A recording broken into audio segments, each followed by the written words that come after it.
Hello everybody, it's Glenn here with another 101 computational problems to solve. Today we're going to look at problem number 2, which is called Super Sastry.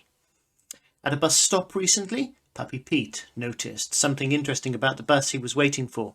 The route was an example of a Sastry number. These are formed by concatenating numbers with the subsequent number and checking if this new number is a perfect square.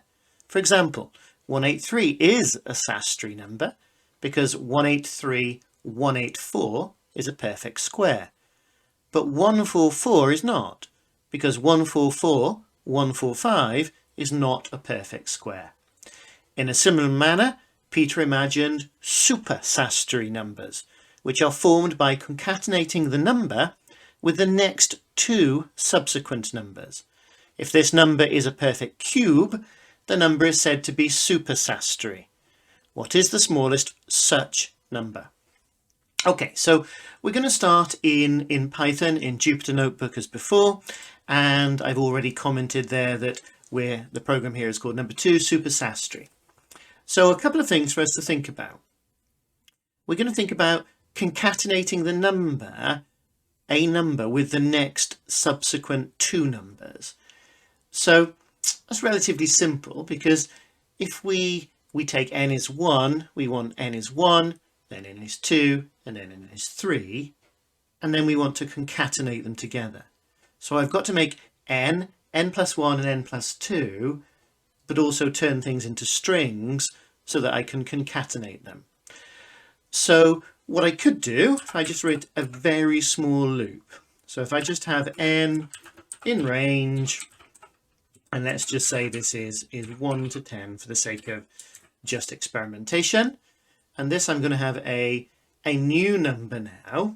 Okay, I'm going to have a new number a, which in this case is given by, I want to concatenate some strings together. So if I take the string value of b, and then I add to the string value of b, the string value of b plus 1, and I add together to that the string value of b plus 2. If I run this now, if I print out for each loop around this iteration, if I print out a every time, let's see what we get.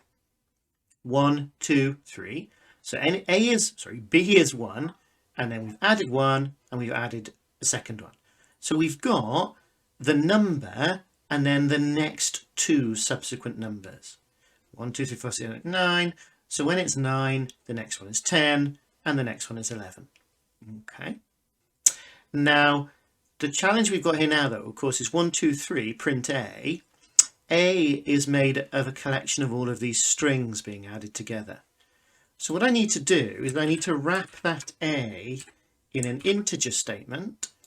If I run this now, the output will be the same, but this time A is actually a number. So I've created the number 1, 2, 3 by taking the value, the next value, and the next value after that. Okay, so I've solved some of the problem, which is I formed this number from these 3 digits. So now we've got to deal with the perfect cube bit. So cubes and powers.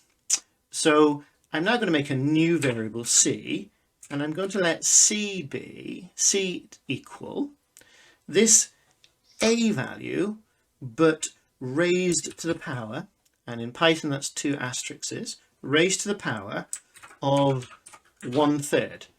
That's taking the cube root. It's the way you write that in Python. So c is the cube root of a, and what I want to know is if it is a cube number. So if it's a perfect cube, when you do this operation, you'll get a whole number out. You'll get an integer. Okay, so the way that we check for that is if I can do if c, and if I take the modular operator, c %1, that is, what that's telling me is asking Python, what is the remainder of dividing c by 1? If c is a whole number, If you divide it by 1, you get 0 as a remainder. So if C percentage 1 equals 0, if it's exactly, if dividing C by 1 is exactly 0, what I want to do is I want to print the value of A. So that seems to maybe have done this. So if we're going from B as 1 to 10, we're taking 1 and we're adding 1 and another 1, which is forming this number following the instructions. I'm taking the cube root here and I'm checking if that cube root is a whole number, is just an integer. And if it is, I'm going to print out A. And actually I only want to return the first value, the smallest such value. So at this point I'm going to issue the break, which it'll loop through this, and if any of those answers meets that condition, when this conditional runs it'll print A and then also break. So if I run this, let's see what happens. The code just runs and returns nothing. So what's that telling me? Well, it's either telling me the code is broken or it's telling me the answer isn't in the range 1 to 10. So we know the code was fine up until A. We took the cube root, that's fine, and we're checking if the cube root is a whole number, that's fine. And then if it is, it's going to break. So I just need to extend this range here to search for a wider value of numbers. Now, I happen to know what the answer is. It's a very large number. So I'm going to issue that, let it run up as far as I kind of have got the will to, and we're going to see what happens. So I'm going to run the code now. And the challenge with Python is when it's calculating like this, there's an asterisk here in Jupyter Notebook to show that the code is running. But what we don't know is how far through this 1 to very large number this loop is operating. We don't know if it's nearly finished. We literally have no idea. So I'm going to stop the code and we're going to get an error down here to say the code's been stopped. And I'm just going to clear that output. And what I'm going to do is I'm going to import a standard library, okay? And I happen to know this, it's things you can look up, but there is a library that will produce a progress bar, okay? And I am going to, so from tqdm, import tqdm, and what I'm going to do for here where it says for B in range, I am going to wrap that in tqdm. I'm going to wrap that range just so it fits on the page. I can alter the number of columns of the output, and I'm going to say that's 26 because I've played with this before. And all as I've changed is I've wrapped the range in this tqdm function. So when I run it this time, what we get is a progress bar, so we can see what number it's currently calculating. We see that it's progressing through that range, and we can broadly see where it's at. And we can see how far it's going. It's 1% through. And at this point I am going to stop the video and we'll edit this out, so I'll be right back because the answer's a long way down.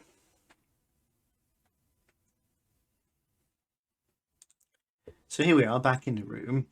We're 7% through that range of numbers, and I know what the answer is, but I know we're getting close to it. So in a moment you will see we're 7.5, 8%. The wrapping things round in a progress bar, you can see where you're at from a range, can be quite useful when you're dealing with a large range of numbers.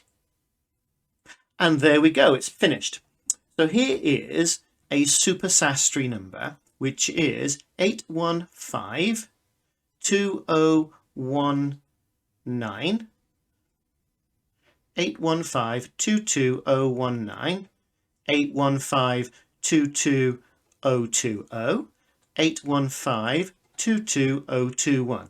So there are 3 numbers there that are subsequent to each other. So there's the 19, the 20 and the 21. And you concatenate them together to get this very long number here.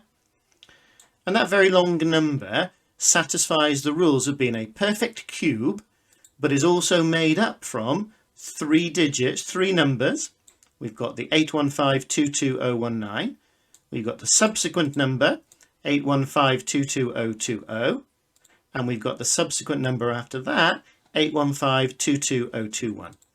So that code has hunted through all of those variations. I've wrapped it round in this tqdm function, which allows you to do this nice little progress bar, because as I say, when Python's hunting through a large range of numbers, you don't often know if things have crashed or things are working. So Pete's answer, when Pete was on the bus, that's the big long answer there. But this has been computational problems to solve, and that's problem number 2. Thanks for listening. Remember to like and subscribe.